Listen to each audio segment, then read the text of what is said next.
All right, what's going on, Bulls Nation? Welcome back again for another video. So today we're gonna talk about this unfortunate events that happened to the Bulls this past few weeks, which is the 6 to 8 weeks, and what does it mean moving forward for the Bulls? Um, we all know it sucks. It is.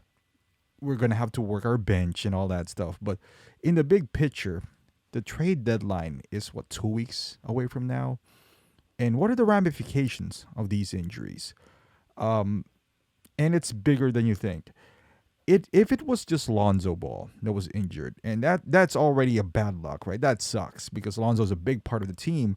But our two biggest assets is Kobe White and Patrick Williams. Now we all know, we heard about the news that Patrick Williams is basically untouchable for the Bulls front office right now. And I get that, his their Patrick Williams is their first draft pick ever in this organization, and he has a lot of upside, and you don't want to give up on the guy after a year and some injuries as well. He showed a lot of promise, so I do get that. I do get why the hesitation.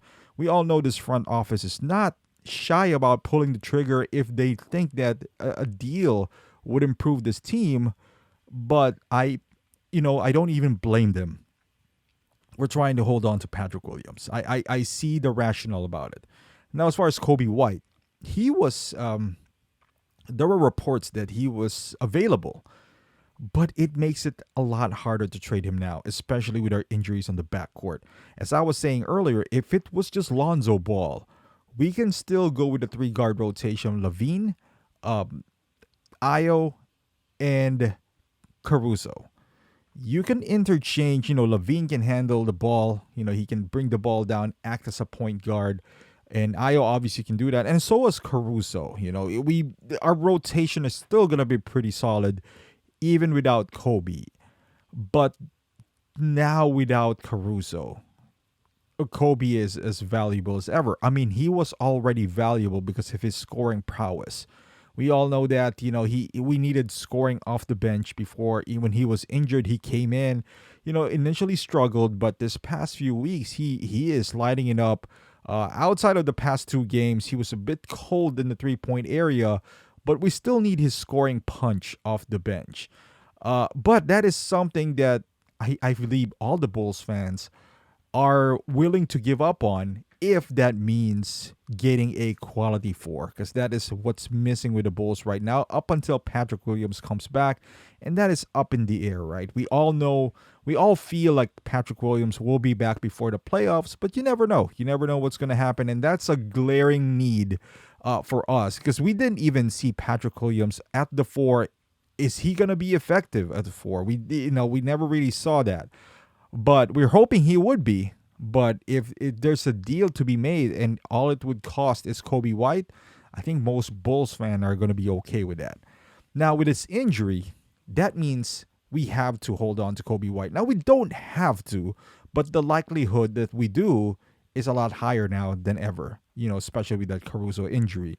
And now another bad news happened to the Bulls maybe a couple of days ago when we heard that Derek Jones Jr. has fractured his finger and would be out, look at this, 6 to 8 weeks. Now, Derek Jones Jr. is something that you could trade. I have no problems. He wasn't even being used in the rotation in the beginning of the year, and then we found a use for him. Like, he is a really versatile defender, long, athletic, and he really thrived towards the latter part of the season up until getting an injury or a COVID. Then he came back, got an injury around this January 5th, sat down for almost a month, and then he got injured while being injured, which is hard to do. But with that being said, if that means I'm not gonna hold out a trade because of Derek Jones Jr., because most likely if we include Derek Jones Jr. to any packages, that is for a power forward, which is we are using him as a small ball power forward, sometimes even center, and it worked for us. I'm not sure if it's gonna work for bigger teams or better teams like Philadelphia, Golden State, teams like that, but we get away with it. Here's the trouble though, because of his salary, any big time free agent, you almost have to include Derek Jones Jr. because that would anyone that makes more than 10 million or around the area of 15, 17 million, somebody like, let's say, Jeremy Grant, you would have to include Derek Jones Jr. With him being injured, and that doesn't mean you can't trade him. You could trade injured players, but that kind of shrinks down your market because like the contending teams who was looking for, somebody like Derek Jones Jr. trying to unload a piece that they don't need, and maybe they want Kobe, so you package Kobe and Derek Jones. I don't know if they're gonna take Derek Jones Jr. being injured if they're a contending team or a team that's about to go to the playoffs. Some teams who are buyers. Now, if they're sellers, they don't really care if he's injured, but that means you're gonna have to attach young assets or future assets like a draft pick. And how many those do really exist? Maybe Sacramento. Maybe if we can swing like a Marvin Bagley kind of trade.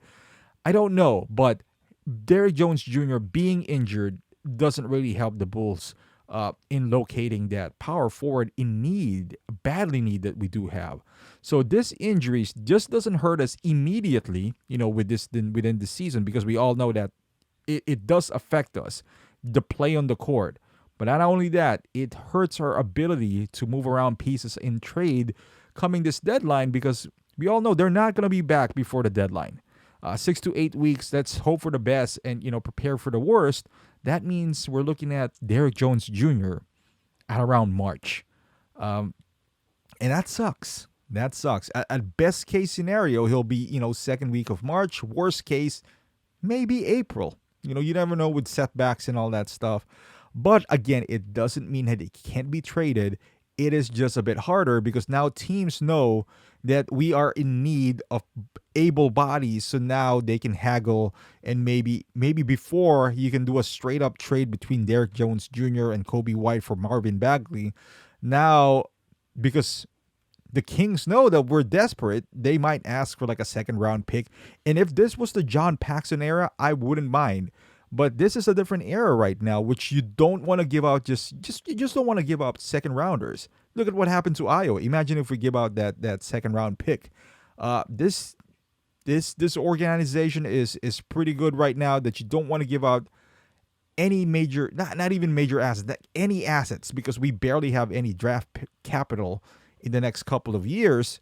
So we gotta be smart on what we do on the floor. At least the front office does. So having these 3 injuries just takes out our leverage. But I would love to hear your thoughts, down below. If you think we can swing a trade with anyone, and I don't doubt this front office, they are smart. They're not shy. They're willing to pull the trigger, regardless. We see with Vooch, they traded 2 first rounders, and that is bold. This front office is willing to do what it takes to win and win now. So that is one thing that I do love about them. But yeah, thank you for watching, guys. If you haven't done so, please subscribe to the channel or like this video. It really does help it out on YouTube. Thank you for watching, and I'll see you guys in the next one.